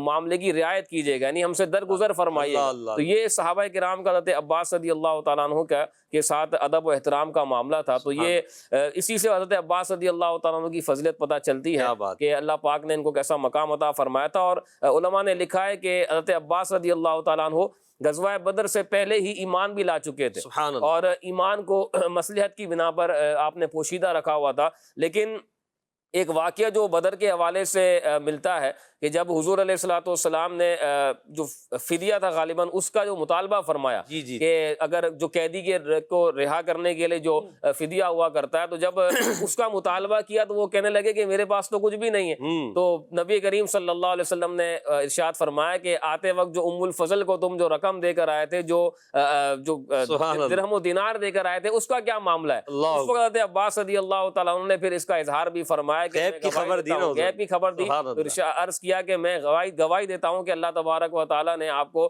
برحق نبی بنا کر بھیجا ہے۔ تو یہ حضور کی محبت تھی، ایک تو قرابت کی وجہ سے، پھر ایک عمر میں بظاہر بڑے ہونے کی وجہ سے، یہ سب ادب و احترام تھا۔ اور پھر حضور علیہ الصلوۃ والسلام نے صحابہ کو بھی یہ تعلیم دی، تو ہمیں بھی حضرت عباس رضی اللہ تعالیٰ عنہ کی جو سیرت ہے اس کو پڑھنا چاہیے، اور ان کی سیرت اپنے بچوں کو بھی بتانی چاہیے، اور ان کے جو فضائل ہیں اس کو بھی بیان کرنا چاہیے۔ ماشاءاللہ ماشاءاللہ۔ جی خالد بھائی، حضرت سیدنا عباس رضی اللہ عنہ کا ذکر خیر ہے۔ نبی کریم صلی اللہ تعالیٰ علیہ وآلہ وسلم کے پیارے اور آقا دو عالم صلی اللہ تعالیٰ علیہ وآلہ وسلم بار بار ان سے اظہار محبت فرمایا۔ سبحان اللہ۔ آپ رضی اللہ تعالیٰ عنہ نے غزوہ بدر میں جب قیدی بنا کر جس طرح بیان کیا گیا کہ آپ حاضر ہوئے تھے، اور پھر بعد میں خلاصی کے لیے 20 اوقیہ سونا ایک روایت کے مطابق آپ نے دیا۔ پھر خود بیان کرتے ہیں کہ وہ فدیہ تو میں نے 20 اوقیہ سونا دے دیا تھا، لیکن اللہ رب العالمین نے اس کے بدلے میں مجھے 20 غلام عطا فرمایا، اور وہ 20 غلام ایسے 20 کے 20 غلام غلام ایسے تھے جو تجارت میں بہت زیادہ ماہر تھے. اللہ وہ اتنا کما کر لایا کرتے تھے کہ جو سب سے کم کما کر لایا کرتا تھا وہ بھی 20,000 درہم کما کے لایا کرتا تھا. اللہ یعنی کتنا زیادہ ان کیا بات کے جو غلام تھے وہ ماہر تھے. آپ خود بھی تاجر تھے. آپ رضی اللہ تعالیٰ عنہ کپڑے کی اور عطر کی تجارت فرمایا کرتے تھے، اور نبی پاک صلی اللہ تعالیٰ علیہ وآلہ وسلم آپ سے اظہار محبت فرماتے. جب آپ تشریف لاتے ایک موقع پر، آقا دو عالم صلی اللہ علیہ وسلم کسی غزوے کے لیے تیاری فرما رہے تھے. حضرت عباس رضی اللہ تعالیٰ عنہ آئے تو نبی کریم صلی اللہ تعالیٰ علیہ وآلہ وسلم ان کو دیکھ کر خوش ہو گئے، اور پھر لوگوں کو مخاطب کر کے ارشاد فرمایا یہ میرے چچا ہیں، اور عرب میں سب سے زیادہ سخی یہ ہیں. اللہ اکبر، اتنی سخاوت فرمانے والے تھے. اور جتنا مال اللہ رب العالمین جل وعلا نے آپ کو عطا فرمایا تھا، ان کی کوشش ہوتی تھی کہ وقتاً فوقتاً یہ راہ خدا میں دیتے رہے. سبحان اللہ. ایک بار سید عالم صلی اللہ تعالیٰ علیہ وآلہ وسلم کی بارگاہ میں ایک وفد آیا، اور وہ ایک قیمتی چادر، ایک قیمتی جبہ لے کر آئے، اور اس جبے میں سونے سے بھی کڑھائی ہوئی تھی، یعنی سونا بھی اس کے ساتھ اٹیچ ہی تھا. تو ریشمی جبہ تھا. نبی پاک علیہ السلام نے انہیں بلایا اور ان کے حوالے کر دیا کہ یہ آپ لے لیجیے. سبحان اللہ. آقا دو عالم صلی اللہ علیہ وسلم سے عرض کرتے ہیں یا رسول اللہ میں اس کا کیا کروں گا؟ ایک تو یہ ریشمی ہے، دوسرا سونا اس میں جڑا ہوا ہے، مردوں پر حرام ہے، تو میں کیا کروں گا؟ آقا دو عالم صلی اللہ تعالیٰ علیہ وآلہ وسلم نے ارشاد فرمایا آپ اس میں جو سونا ہے اس سے اپنے گھر والوں کے لیے کچھ بنا دیجئے گا، اور جو جبہ کپڑا رہ جائے اس کو بیچ کر اپنے استعمال میں لے آئیے گا. تو آپ رضی اللہ تعالیٰ عنہ نے پھر یہی کیا، اور بڑا مہنگا جبہ تھا، وہ بہت مہنگے داموں میں بکا. سید عالم صلی اللہ تعالیٰ علیہ وآلہ وسلم کی اس محبت کی وجہ سے آقا دو عالم صلی اللہ علیہ وسلم کے اصحاب کا ایک انداز یہ بھی تھا کہ آپ اپنے مشوروں میں حضرت عباس رضی اللہ تعالیٰ عنہ کو شامل رکھتے تھے، اور گاہے بگاہے ان کے مشوروں میں اپنے فیصلے کیا. کیا بات ہے. اللہ پاک سیدنا عباس رضی اللہ تعالیٰ عنہ کا فیضان ہمیں عطا فرمائے. فیضان صحابہ و اہل بیت انشاءاللہ جاری رہے گا. اصحاب و اہل بیت پر قربان ہماری جان، اصحاب و اہل بیت پر قربان ہماری جان، اصحاب و اہل بیت پر قربان ہماری جان. کیوں نہ ہو رتبہ بڑا اصحاب و اہل بیت کا، کیوں نہ ہو رتبہ بڑا اصحاب و اہل بیت کا. اے خدائے مصطفیٰ اصحاب و اہل بیت کا، اصحاب و اہل بیت پر قربان ہماری جان، اصحاب و اہل بیت پر قربان ہماری جان. ایک سیگمنٹ ہمارا اور ہے جس میں ہم درود پاک کی برکتوں کو سننے کی سعادت حاصل کریں گے. سیگمنٹ کا نام ہے برکات درود. اچھا، اس کے بعد صرف ایک بات. رحمت پہ تیری ہے آسرا. بسم اللہ الرحمن الرحیم. مدنی چینل کے ناظرین، پروگرام ہے بابرکت مہینے. بڑا پیارا سیگمنٹ برکات درود. آج ہم جو درود پاک کی فضیلت سنیں گے وہ ہے جنت کا انوکھا پھل کسے نصیب ہوگا. مولا علی شیر خدا کرم اللہ تعالی وجہہ الکریم ارشاد فرماتے ہیں کہ اللہ تعالیٰ نے جنت میں ایک درخت پیدا فرمایا ہے جس کا پھل سیب سے بڑا اور انار سے چھوٹا اور مکھن سے زیادہ نرم، شہد سے زیادہ میٹھا اور مشک سے زیادہ خوشبودار، اور اس کی شاخیں یعنی اس درخت کی شاخیں تر موتیوں کی ہیں. اس درخت سے پھل کون کھائے گا؟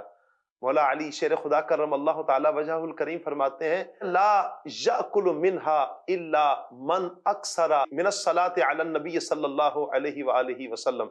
یعنی آپ فرماتے ہیں کہ اس درخت سے وہی کھائے گا جو کثرت سے نبی پاک صلی اللہ علیہ وسلم پر درود پاک پڑھنے والا ہوگا. وہ تو نہایت سستا سودا بیچ رہے ہیں جنت کا، ہم مفلس کیا مول چکائیں، اپنا ہاتھ ہی خالی ہے، ہم مفلس کیا مول چکائیں، اپنا ہاتھ ہی خالی ہے. مدنی چینل کے ناظرین، کتنی پیاری یہ فضیلت ہے. نبی پاک صلی اللہ علیہ وآلہ وسلم پر کثرت سے درود پاک پڑھنے والے کو اللہ اس درخت سے جو جنت میں اللہ پاک نے درخت لگایا ہے اس کا پھل عطا فرمائے گا. وہ پھل بھی کتنا پیارا پھل ہے کہ جو شہد سے زیادہ میٹھا ہے, مکھن سے زیادہ نرم ہے, سیب سے بڑا تو انار سے چھوٹا ہے. کیا پھل ہے وہ, سبحان اللہ. یہ پھل انہی خوش نصیبوں کے مقدر میں آئے گا جو پیارے آقا صلی اللہ علیہ وسلم پر کثرت سے درود پاک پڑھتے ہیں. کثرت سے درود پاک ہم کتنی مرتبہ پڑھیں تو کثرت میں شمار ہوگا. علماء فرماتے ہیں 313 مرتبہ جو درود پاک پڑھتا ہے یہ کثرت سے درود پاک پڑھنے والوں میں شمار ہوتا ہے. نیت کریں کہ کثرت سے پیارے آقا صلی اللہ علیہ وآلہ وسلم پر درود پاک پڑھیں گے. صلو علی الحبیب صلی اللہ تعالی علی محمد صلی اللہ علیہ وسلم. اب پروگرام بابرکت مہینے ہمارا جاری ہے اور اختتامی اس کا وقت ہے, تو میں مبلغین سے چاہوں گا کہ آج جو ہمارا موضوع تھا عبادت قرآن کی روشنی میں, اس تعلق سے عبادت کی طرف ہماری رغبت بڑھانے کے لیے کچھ جملے آپ ارشاد فرما دیں, کچھ آپ, پھر انشاءاللہ ہم اپنے پروگرام کو ختم کریں گے. علماء نے ایک مضمون بیان فرمایا ہے کہ عبادت کی اصل یہ محبت الہی ہے. سبحان اللہ. اور محبت الہی کی نشانی عبادت الہی سے محبت کرنا. اللہ اللہ اللہ. جو یہ چاہتا ہے کہ میرے اندر وہ نشانی ظاہر ہو جائے کہ میں اللہ سے محبت کرنے والا ہوں, والذین آمنوا اشد حبا للہ کی عملی تفسیر بننا چاہتا ہے, تو پھر وہ عبادت الہی سے محبت کرے. اس کے لیے بہتر اور بلکہ لازم یہ ہے کہ ان لوگوں کی صحبت اختیار کی جائے جو عبادت الہی کی ترغیب دلانے. سبحان اللہ, ماشاء اللہ, بڑی خوبصورت بات آپ نے کہی ہے. اللہ کی محبت کے لیے عبادت, اور عبادت میں اللہ کی محبت کا وہ جو مزہ ہے وہ لینے کی کوشش کریں. جی فراز بھائی. ایک بزرگ رحمۃ اللہ علیہ فرماتے ہیں کہ میں نے کافی سال تک عبادت کی, لیکن عبادت کی لذت جو ہے وہ میں نے 3 چیزوں کے ساتھ حاصل کی ہے. سبحان اللہ. پہلی چیز یہ ہے کہ میں نے لوگوں کی رضا کو چھوڑ دیا. لوگ کیا کہیں گے, لوگ کیوں کیا باتیں کریں گے, اس کو چھوڑ دیا اور یہ توجہ رکھی کہ رب تبارک و تعالی کی رضا کس کام میں ہے.